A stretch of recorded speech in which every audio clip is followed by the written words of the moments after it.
और देखिए, भारत को लेकर फिनलैंड के राष्ट्रपति का बड़ा बयान सामने आया। राष्ट्रपति एलेक्स स्टब ने कहा, भारत के प्रति सहयोगात्मक विदेश नीति जरूरी। स्टब ने कहा, सहयोगात्मक विदेश नीति नहीं अपनाएंगे तो हम हार जाएंगे। और वहीं एक और बड़ी खबर आपको बताएं, अमेरिका के पूर्व एनएसए जॉन बोल्टन का दर्द छलका है। प्रधानमंत्री मोदी के एससीओ में शामिल होने पर बोल्टन बोले, ट्रंप ने अमेरिका की दशकों की मेहनत को बर्बाद कर दिया। यह पूर्व एनएसए जॉन बोल्टन की तरफ से बड़ा बयान। और लगातार आपको बता दें कि अमेरिका में ही किरकिरी का सामना कर रहे हैं डोनाल्ड ट्रंप, जैसे उनकी नीति खास तौर पर अमेरिका में इस बात को लेकर सबसे ज्यादा दिक्कत है कि जो भारत के साथ रिश्ते खराब करने की कोशिश लगातार डोनाल्ड ट्रंप की नीतियां कर रही हैं। टैरिफ एक तरह से जो झोंक दिया गया, इसका विरोध अमेरिका में हो रहा है और इसको लेकर जॉन बोल्टन ने बयान दिया। एससीओ में शामिल हुए प्रधानमंत्री, तो बोल्टन ने बोला, ट्रंप ने अमेरिका की दशकों की मेहनत को बर्बाद कर दिया।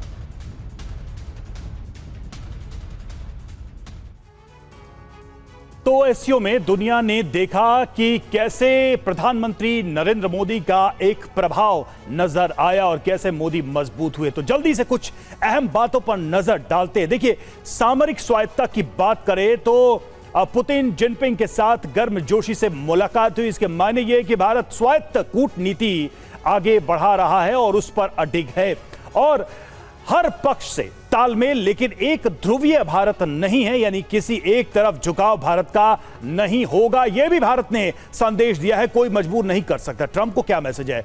भारत विकल्पों के साथ भी मजबूत रहेगा, मतलब भारत अपनी नीति और ऊर्जा सुरक्षा के लिए स्वतंत्र है और भारत अपनी जरूरतों और अपने राष्ट्रहित के हिसाब से फैसले लेगा। ऊर्जा सुरक्षा पर किसी तरह का सरेंडर भारत नहीं करने वाला है, यह ट्रंप को डायरेक्ट मैसेज है। और ग्लोबल साउथ और ब्रिक्स में नेतृत्व तो बहुत ध्रुवीय विश्व व्यवस्था में सक्रिय भूमिका भारत की है और भारत हर मंच पर नेतृत्व भी दे सकता है। एक लीडर के तौर पर वो उभर सकता है।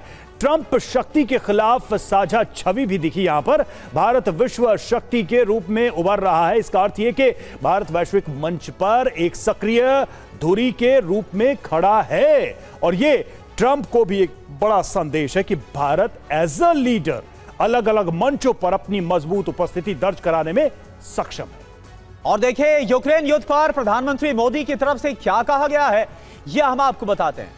जब हम शांति के लिए बात करते हैं तो विश्व हमें सुनता है, यह प्रधानमंत्री की तरफ से कहा गया है। हम संघर्ष के पक्ष में नहीं है, हम समन्वय के पक्ष में हैं। ना हम प्रकृति से संघर्ष चाहते हैं और ना राष्ट्रों के बीच हम युद्ध चाहते हैं। रूस और यूक्रेन दोनों के साथ हमारा घनिष्ठ संबंध है, यह बात भी प्रधानमंत्री ने प्रमुखता से कही। युद्ध भूमि में युद्ध का परिणाम नहीं निकलने वाला है। युद्ध का समाधान टेबल पर ही हो सकता है, डिप्लोमेसी से हो सकता है।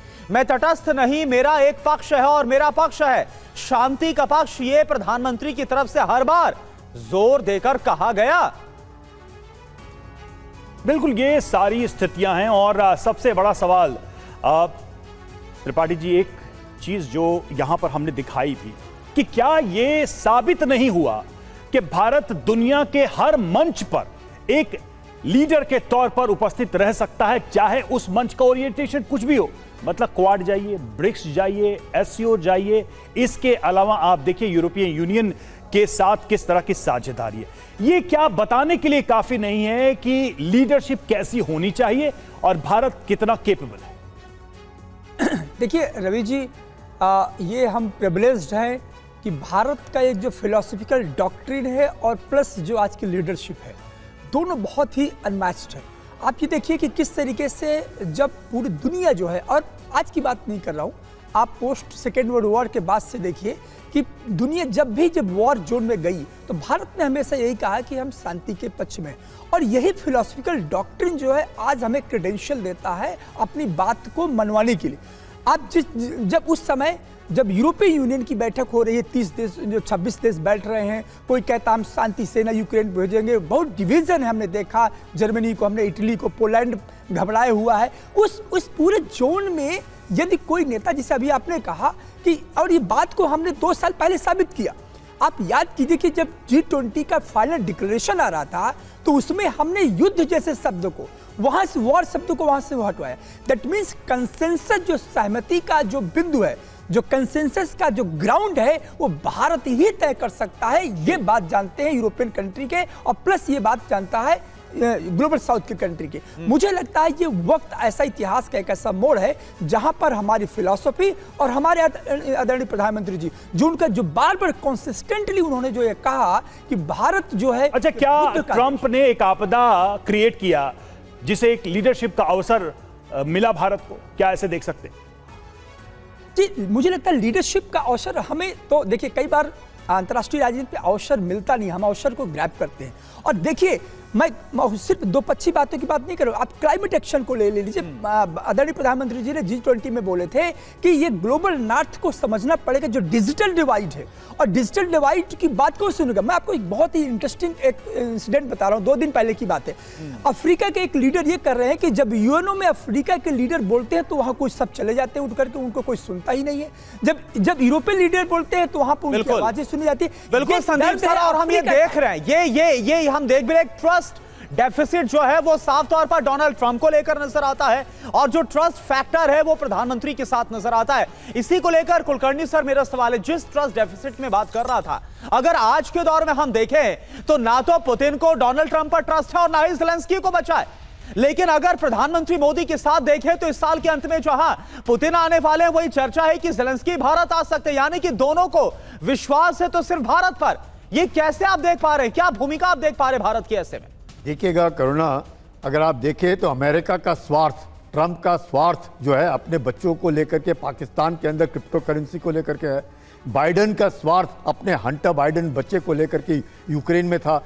अगर निस्वार्थ है तो वो हिंदुस्तान है, भारत है, जो जिसके ऊपर भरोसा है कि इनका कोई स्वार्थ नहीं है, इनका स्वार्थ है सिर्फ विश्व में शांति बहाल करना। तो इसको देखते हुए जिस प्रकार से पिछले 12-14 साल से प्रधानमंत्री का नेतृत्व देख रहे हैं, जिस प्रकार से पूरे विश्व भर में अपने प्रधानमंत्री को देखा जा रहा है कि वाकई शांति के एक दूत हैं, और जिस प्रकार से सब उनकी सबसे बनती है, और ज़ेलेंस्की को विश्वास, ये बहुत बड़ी बात है कि ज़ेलेंस्की जो दुश्मन माना जाता है उसका विश्वास प्रधानमंत्री में है, उसका, और प्रधानमंत्री और पुतिन जिसके साथ ज़ेलेंस्की और पुतिन की लड़ाई है, मतलब एक ऐसे मैं कहूँगा पर्सनालिटी जो दोनों को साथ में ले चलने की काबिलियत रखती है।